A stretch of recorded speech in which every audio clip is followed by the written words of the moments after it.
Have you ever wondered how to apply for a passport?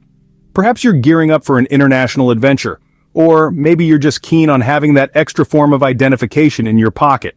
Regardless of your reasons, this video will lay out a comprehensive step-by-step guide on how to apply for a passport. We'll walk you through the necessary documents, application process, and submission steps. So, buckle up, and let's dive into this exciting journey. By the end of this guide, you will have a clear understanding of how to apply for your passport. The first step in applying for a passport is gathering the required documents. This process is crucial, so let's delve into the specifics. You'll need to prove your U.S. citizenship. This can be done with a birth certificate, naturalization certificate, or any other government-issued document that validates your citizenship. Next, you'll have to prove your identity. A driver's license, military ID, or any other government-issued ID that contains your photo and signature will do. If you don't have these, don't fret. Your local Department of Motor Vehicles or military recruitment office can guide you on how to obtain one. You'll also need passport photos. These must meet specific requirements, so it's best to have them taken at a professional passport photo provider. Make sure you only submit originals or certified copies of all these documents. So gather your birth certificate, photo ID, and passport photos. Once you have gathered all necessary documents, you're ready for the next step. Now that you have your documents, it's time to fill out your passport application. The form you'll need is the DS-11, which is the official application for a U.S. passport.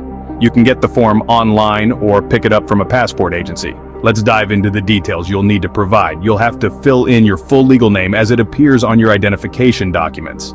Then, your date of birth and your contact details, including your permanent address and your phone number. One crucial point to remember is not to sign the form until you're instructed to do so by an acceptance agent. Yes, you heard it right.